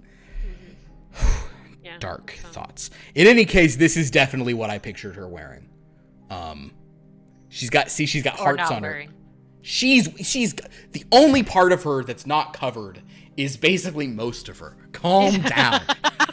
God. Look, that she's got like some kind of stockings on there because that's Are actually we sure those are stuff? because that's hotter. Anyway, Nightheart is kind of this like rival of Shinobi's, who is like definitely like not an ally of her. We have a flashback of them fighting. You guys fight a bunch of these ninjas. It's hard to fight these ninjas because they don't have hearts in them. So when they die, they just kind of disappear and they can come back and fight another time. And you can't blind things that already don't see. Correct. That was upsetting. That was really, Yeah. or it's like it's not that they don't see, it's that they've all trained to fight without sight, like in like the darkness. So if you blind them, they're just like, oh cool, I'll do this like I'm in that warehouse again, and they just continue going. Rocky Jumper brings Armament into the fray because that's Armament's favorite time he's ever had. They have the traitor's heart, so basically they've done something to Nightheart. It's bad news. Or if they've done something to Shinobi Red. Nightheart shows up, fights off many of the ninjas with her awesome Bacento, which is, again, it's like she's holding it in this picture. Like, see? I had her have the weapon. I told her that. And then, but then she starts fighting you guys. You guys try to say maybe you could cooperate. She's like, if Red's dead, I don't care. I have no unresolved issues with her. I hope she's dead. Really, she probably doesn't secretly. Maybe there's more complicated. You guys go back to the safe house. Oh, also, these were the sessions where it was really about who's what Spice Girl. Oh, yeah. Yes. That was a big thing in this time. Start of Topflight issue number 20. Okay, we're cooking now. We're moving through. The Fleecing Schemester and Dustin Howell watch horror movies on a black and white TV in the attic. And what they're watching is whatever the hell happened the previous week on Blood from a Stone. Because the point is he made it. And Dustin's like, also it's a fun thing because like even though they sort of like they hate each other, like they'll watch TV together, you know, it's like a funny moment. So anyway, Shinobi Red staggers into the safe. They're like the Looney Tunes cartoon where Wile E. Coyote, or I think he's Ralph or something. He clocks in and he fights with the dog, and then they clock out. Hey, yeah, exactly. Yeah, that's the vibe. In a very shocking way, which was fun because it was like, I think you guys were like, oh wow, we were not expecting that at all. I was like, I bet you weren't, but this was the timeline you did. Shinobi Red staggers back into the safe house. Doesn't have a heart. They took it out. She tells them they need to kill her, seal her body away so she can't be like returned anywhere because she's about to be under control of the Order of the Severed Heart, and just focus on the mission against Tatiana Temple. She's like, Tatiana Temple is what matters. Not blinking light for future or anything, just like mildly important moment coming up here. Topflight say, hell no, we're superheroes. We'll try to do both, but we're going to save you first. She explains, we'll try to do both. Okay. Narrator, she's like, they did not. but they really didn't. She explains that you will have to venture to Yomitsukuni, the world of darkness, to recover her heart from the temple from the fortress where it is kept. But you will need the killing stone from Whisper, and they'll probably need Nightheart's help. So in other words, a lot of people from her past she doesn't want anything to do with. And you guys putting the world at risk by not dealing with Tatiana Temple. But the group decide to put her into stasis and try to find her. Whisper, basically, V has to talk to, V talks to Dustin, who talks to Whisper. Whisper is willing to give you. Oh, shit. I should have had this ready. I'm sorry. God damn it. All right. Wasn't thinking. So. Does anybody remember? It's good that you don't, because you will in a second. Whisper is like, yeah, I can give The you sunglasses. the Killingstone in exchange for Oh my the gosh, shades. yes. Yeah. Then, or actually, wait, I so did that wrong because I was so excited about this. She's like, I'll give you the Killingstone in exchange for the shades, and they make the deal. So she gets the shades, which violates what Shinobi Red's one rule. Don't give people anything from the vault. She also wants, in addition to the shades, there's there's bags of wonder herbs. This is all based on a superhero named Kid Cool, which is based on a really weird video game from a long time ago.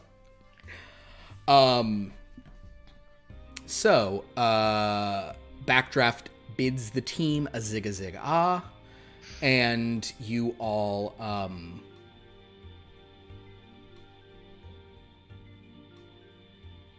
you guys decide to make the trade.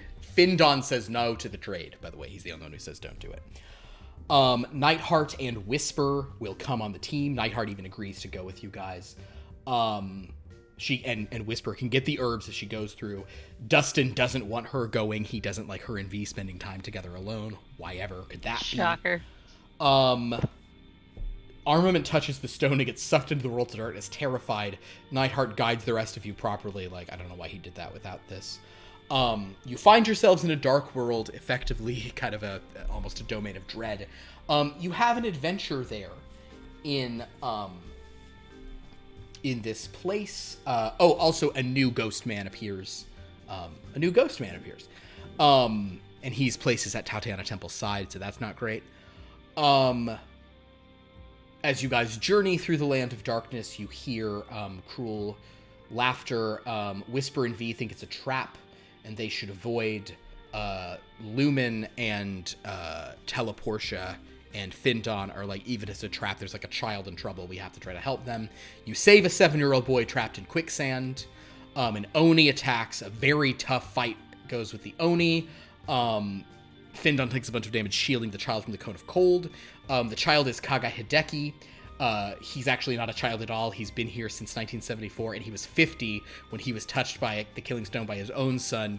I don't have to get into the whole backstory. The point is, he's an old, like Yakuza boss who's now in the body of a little kid living here, and So, you guys rescued him, and he'll help you reach the fortress if you'll help him escape, which seems reasonable. Oh, also, Nightheart got here and went off on her own mission, and one formation went with her. Okay. They go to a place called the Upside Down Pagoda because Nightheart's trying to get back her own heart. Why is it in a different place? So many mysteries. Almost some of which I remember. It's all coming back to me. Oh, yeah. Then, it's issue 22, we meet the 3 Mystic Apes. Mizaru, Kikizaru, and Iwazaru. They can, respectively, see no evil, hear no evil, speak no evil. Oh, yeah. And members of the team, let's see, V accepts Iwazaru, she can't speak. Findon takes Kikizaru, he can't hear. Armament takes Mizaru, losing his sight. I feel like there's something telling about the 3 who were like, yeah, sure, we'll take a weird blessing from a mystic ape, are the 3 who aren't here right now. Don't know what it means, but it's that. You also, guys... Lumen wasn't there that day either. I remember that. Oh, you just heard about that. Yeah. Yeah, after we found out what the blessings did, Lumen absolutely was like, "Oh man, I missed out." Like, yeah. Because the blessings do a good thing. Mm-hmm. What do the blessings do? I don't remember. I don't remember. I just remember thinking like, "Damn, that would have been useful." It's something to do with the Kappa. Oh yeah. Because then the Kappa shows up with his mystic organ in his anus. You guys fight. Oh, they're immune to it because of that stuff. The Battle of the Kappa. He tries to pull the Shirikodama out of one of the formations, which is a pretty aggressive thing to do. He tries to reach and grab the mystical organ from inside her, but she doesn't have one. The point is, you guys fight him off. Teleportia takes him down with a well-placed warp beam. Way to go. All that you take that's left behind is his own Shirokadama, which V takes as a souvenir. Because the Shirokadama of a Kappa is a rare thing, since they tend to take mystic anus organs, not give them up. Nightheart Mystic fights anus organs. Ganaoni, an armored swarm of moths powered by her own heart. In Argyle, California, Eric Zuserschmidt reaches for his phone to warn some of them something is seen on his monitors. A hand grabs his wrist. An off-panel voice tells him it's too late for that. You guys make it to the fortress. Hideki does not go in with you, obviously. You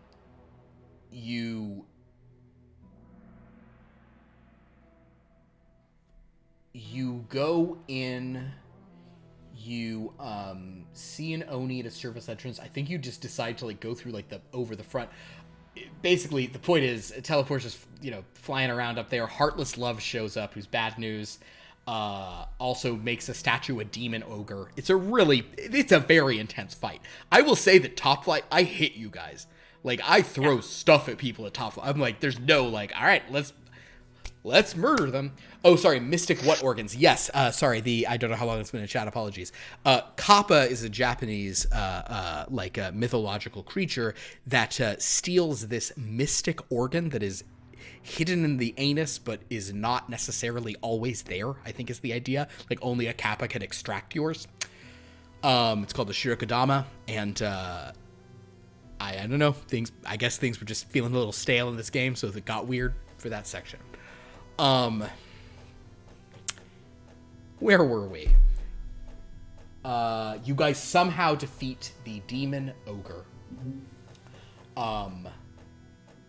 And Teleportia was getting fucked up in this one.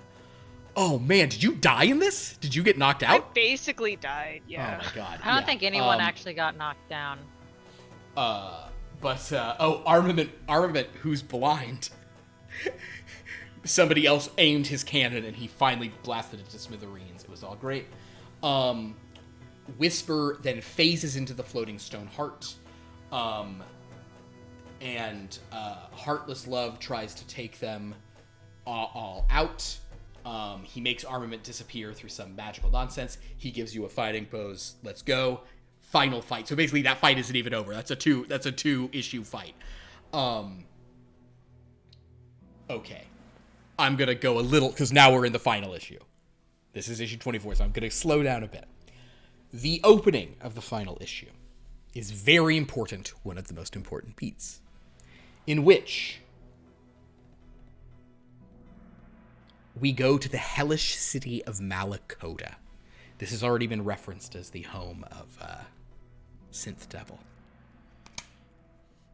Also, Rin visited a different Malakota in a different game, because I care about stuff.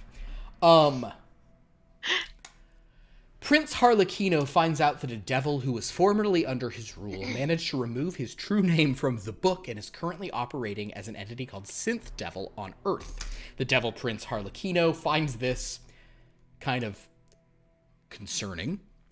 It's a real moment of, what? Oh. Well, is that our problem? Okay. Is that our problem? Well, geez. So basically, he's worried about that based on who that devil was. Meanwhile, the fleecing schemester continues watching Blood from a Stone on his TV. Suddenly, he thinks he hears something. He calls out, he hears no answer, peeks out in the hallway, clutching a beer bottle to protect himself. Creeped out, sees no one, turns on the lights, but keeps watching his TV shows. That is also a deeply important moment. Meanwhile, in Yomi Tsukuni, Topflight Battle Heartless Love, the team put up a really good fight. V text Dustin a bunch of gibberish because she can't speak even in text form, so it's unintelligible garbage. Armament is he's been banished, he's blinded, he feels claws trying to sweep away the Guardian, trying to remove his heart, but then he's saved by Whisper. She brings him out of the heart dimension. He was put inside this floating stone heart that was in the center. Point is, Whisper and Armament manage to get the heart that they get Shinobi Red's heart. Whisper gets some other jar. Don't worry about it. She's fine. You guys fight the Master Ninja, Heartless Love. He's really intense.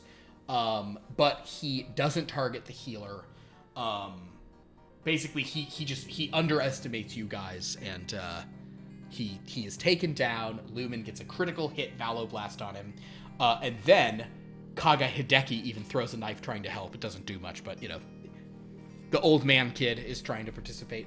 Old man kid. Once again, Teleportia, you get the killing blow with a warp beam.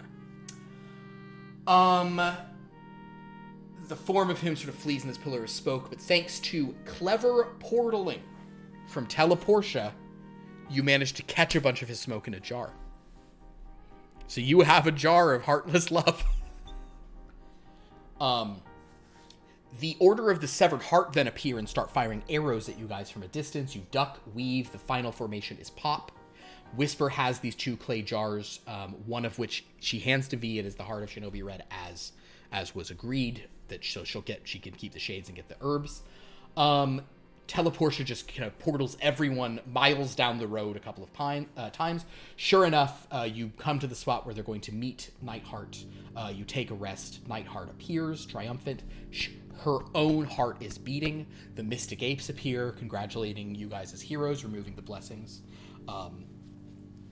Vandon, who hasn't been able to hear for a while, thinks V, who hasn't been able to talk for a while, is talking so loud.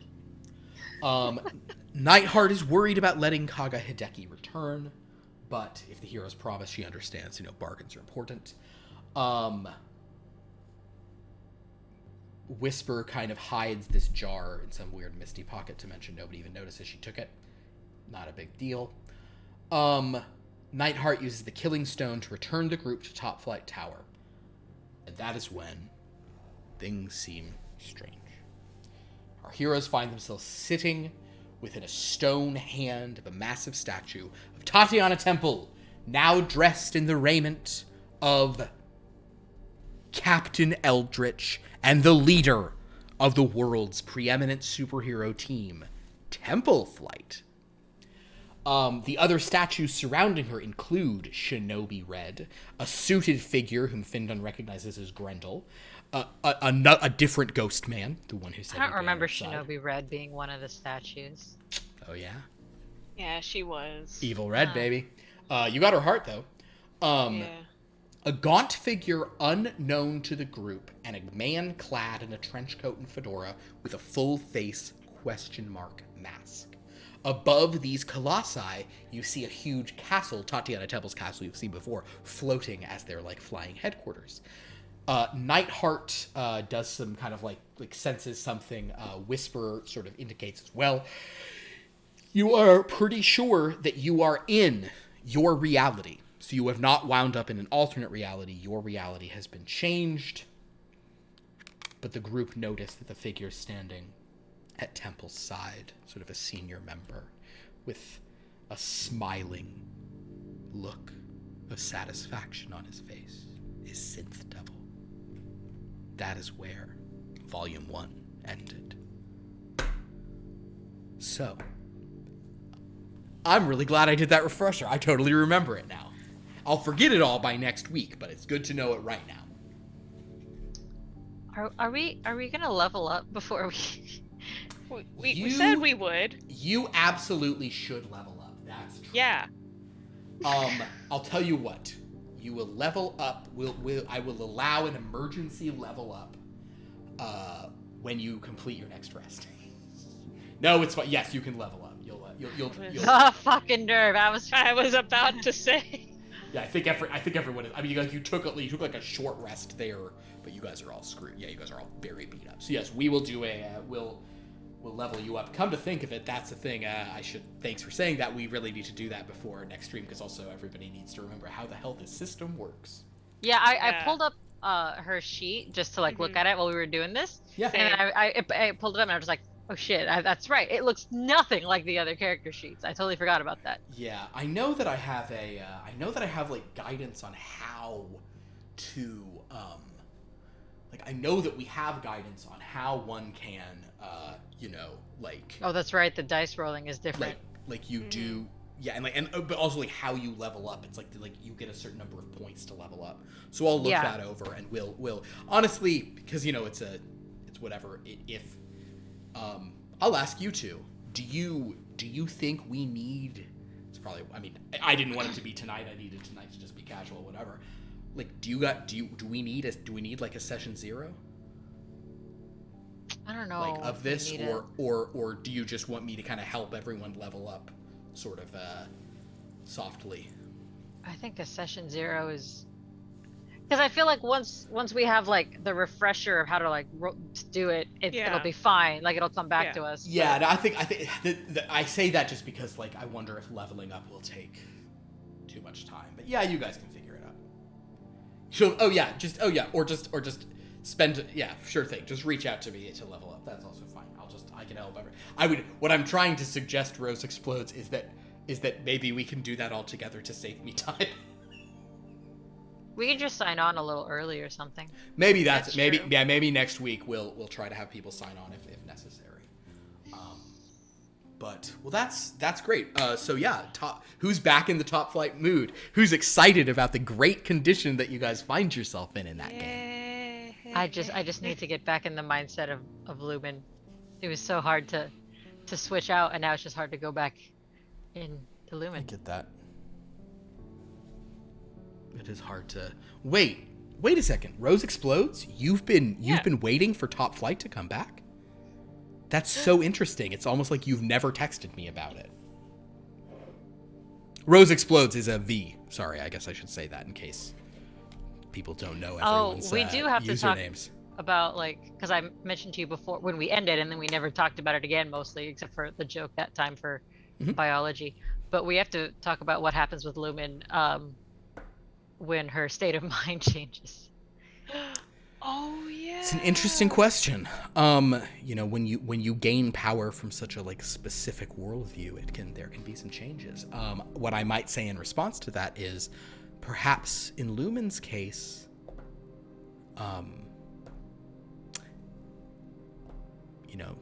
diversification of powers might be a good idea when you level up.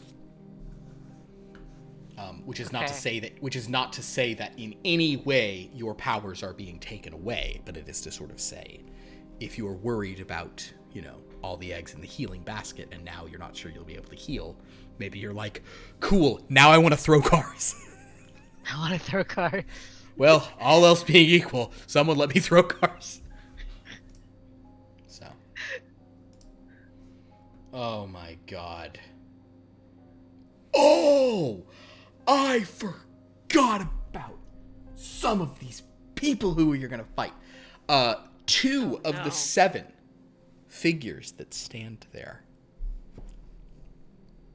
You guys don't know who they are. They were not identified. And Mr. G was only identified because Findon knows who he is. Yes, you have Shinobi.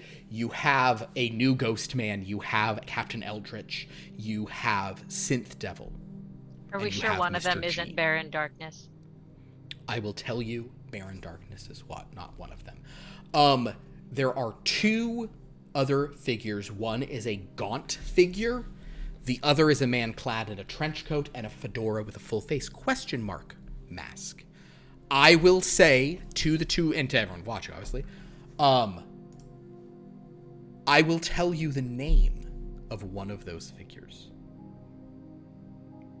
If you want to know like what the name is. Obviously the question mark thing may, you have more information. The other one is simply a gaunt figure. I don't know.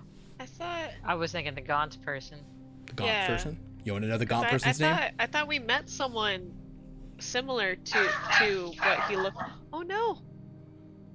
Everything's fine. Okay. I thought we met someone similar to that fedora person? Before. Well, Whisper wears a fedora as well. No, it was one of those before stream ones. Oh. Where we met I can't remember his name. That's right. This is not the same person, but I now know okay. exactly what you're Gotcha. talking about. But you guys want to Yeah. know the name of the gaunt person? That's the Yes. more fun one for you to ask. So, Because I feel like this is... I mean, so, we're revealing the Temple Flight lineup. So far, we have Okay. Captain Eldritch, Synth Devil, is that Shinobi Captain Red. Eldritch? Wait, is Captain Eldritch what Tatiana Temple's going by? Correct. Okay. Yeah. So Temple Eldritch, we'll call her that. Temple Eldritch, Synth Devil, Shinobi Red, Mr. G, Ghost Man, a person with a question mark on their face, and the final gaunt figure whose eyes look haunting and terrified, but also menacing in a way that is captured perfectly in the stone. His name is the Interior Man. Oh, okay. So that's a name we've heard before, though. So okay. Oh, but he was afraid of that on par to the doll, so that's bad. Yeah, that's real bad. That's very bad. The were revelations happy, and that then just now went on it's your really face were sad. good because you were like, Oh! oh yeah, recognition. Oh, pause. Yeah. This reminds me. I'm gonna tell this story because I just love it so much, and it's superhero related. This would have been in the year of our Lord 2007, back when a much maligned, and I think it had some good things going for it. Spider-Man film came out by the name Spider-Man 3. Featured Peter Parker dancing and being emo. But it also featured as one of the villains in the film a superhero who's now had his own movies a couple times, at the time a supervillain called Venom. And I was talking to my cousin, who was 5, about this movie. Because what else do I talk to about a 5-year-old but superhero movies? And I told him that Superman was facing a guy named Venom in his next movie. And he looked at me and he goes, wait, what's Venom? And I said, he's kind of like an evil spider. Like his costume's black. And my cousin's eyes go wide and he goes, does he have big fangs? And I said, yes. And he goes, and a snake tongue? And I was like, yes. And he goes, I have that guy. Because he had an action figure of him. And he was so excited. I have that guy. And then his face falls and he goes, but I don't think Spider-Man can handle him. And I was like, dang. That is so cute. This kid just went on a damn journey. Roller coaster of emotions for him. What if Spider-Man can't handle him? What if Mark can't handle him?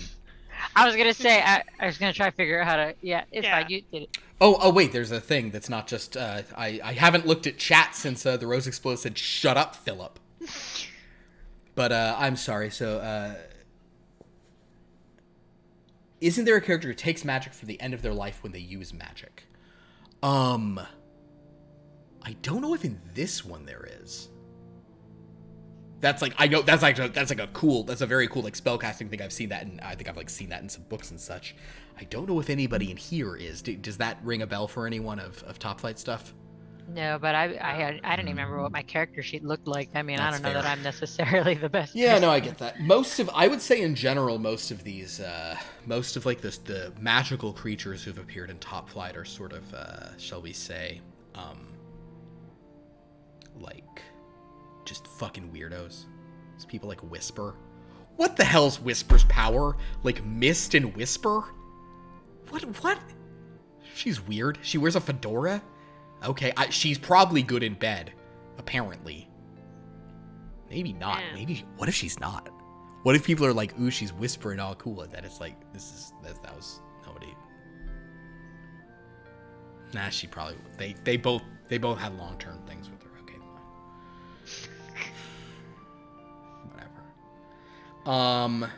Yeah, the Interior Man announced tonight. It's always fun to put a little teaser in these announcement things. He's not scary. I'll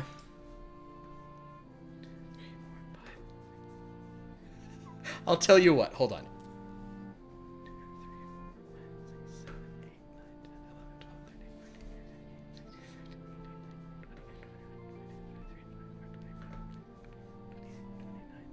don't like how much he's counting.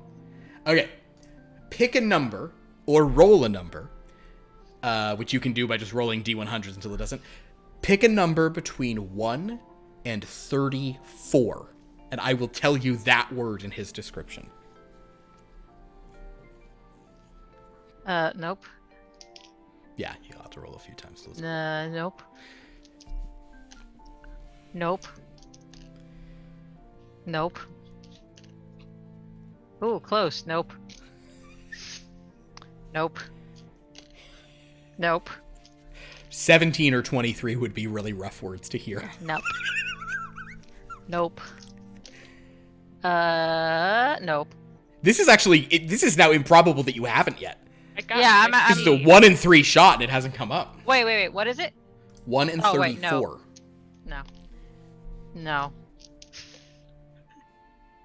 No.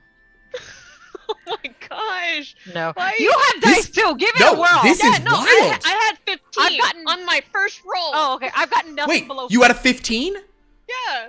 I'm so sorry. Did you say that? Yes, I did. I got so nothing below 50 every time. sorry. That's amazing. I'm so sorry I didn't hear that. Kind of do like how many Remember- times KJ just rolled. My low freaking rolls are All right. on point. So you rolled a 15. Yes. I'm going to tell you the 15th word. 1, 2, 3, 4, 5, 6, 7, 8, 9, 10. It's not super useful. Ah. I mean, I don't think KJ will like it. Horror. Ooh, no. I'm not a fan. 17. Actually, I'm going to give you one more good. Do you guys want 17 or 23? I'll give you one more for free because those are the two best ones. Maybe 17, because then it's close to 15. And then we can. Yeah, we can. I mean, I'd like to say we can try Horror- and piece things together, but I know we horror won't. and So gore. Or The word is Cronenberg. the actual fuck. All right. no. It okay. Just don't avoid him. Well, I've effectively alienated the only two who were able to show up tonight, so I've done my task. Once again, I'm just gonna scoot. God, look at the artwork. Oh, so beautiful. I know it's hard to see here, but they're so cool looking. We're so happy about this. I really like this Kickstarter we're doing is gonna be really rad. I really hope we're able to make this book. There's gonna be some really cool stuff in here. And some of the artists we've been talking to were great. These classes are fun. You'll see them sort of starting in action tomorrow. I'm super excited about it. So definitely, that'll be blasted out at everybody on social media and stuff sooner than later. We have all sorts of crazy games. We have this long lost noir game starting with Session 0 tomorrow. We have Blood from a Stone on Fridays. We have Here Be Dragons on Sundays, and starting 1 week from tonight, Temple-Flight issue 1. Gonna be rad. Come and join the interior man and all his Cronenberg wonder. Cronenberg? Cronenberg wonders. So yeah, it's gonna be some really fun stuff. Thank you everybody for watching this. Do you have any other questions for KJ or Portals? Hey, No, I Portals. really just wanted to know if we were gonna level up. Well, Yeah. I'm sorry. It was a long walk to find out that you are. Thanks for listening to slow summaries of 24 sessions.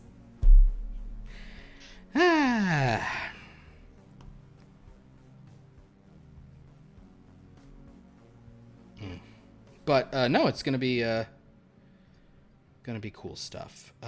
Where is my? Nope, those are the huge ones. I would love to show some of these pictures of these things, but I think I just have, I only have them huge places. Oh, wait, I know where they are. Haha. Cloud Drive. There we go. I'll show these also to Portal so you can, is a cat being funny? Yeah, they scared me because I just saw something moving from my bed and I'm like, I'm home alone, except with the cats, so I'm Please home tell me alone that's a and cat. there's a weirdo on the internet talking to me about horror Cronenberg people over here.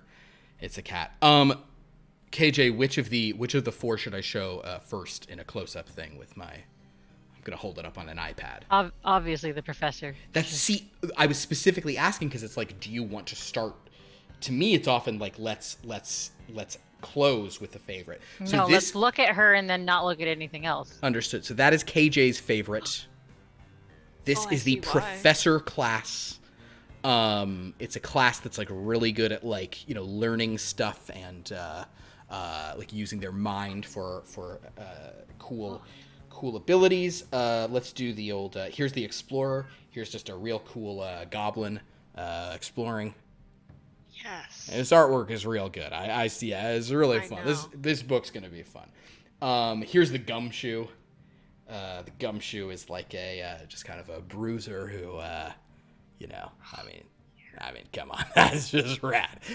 I love it. And you're back doing this again. and then last is the spirit medium, who I also love, and I'm so excited about. Spirit mediums Oh my like goodness. possess people. I love the Art Deco swords that she's channeling. Yeah. Real fun stuff. So yeah, this artist is, like I said, extremely talented. So happy to have this art, and I mean, just in general, I'm happy to. I mean, I love the way my room looks here, but definitely, it's gonna be really cool.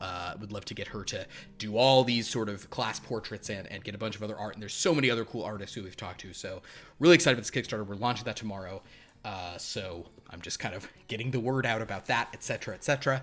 I think that's all I have to say at this point. Anybody wanna say?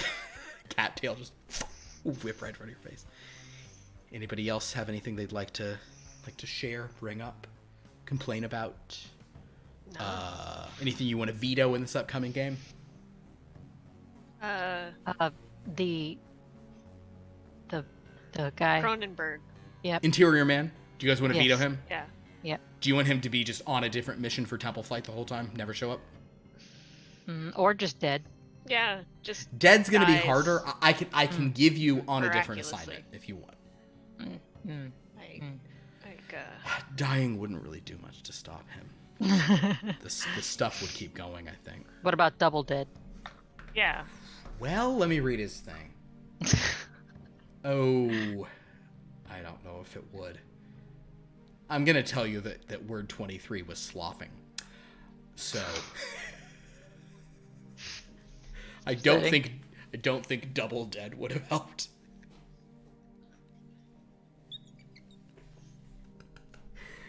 Well, anyway. Dark days, everyone. Thank you all so much for watching. We appreciate this. We'll be back next week with Temple Flight Issue 1. Going to be super awesome. Until then, and actually, this is the last time I'll say this because in Temple Flight we'll have to have a different send-off. But since this is technically a top flight scenario, until next time, everyone, have a top night. Goodbye.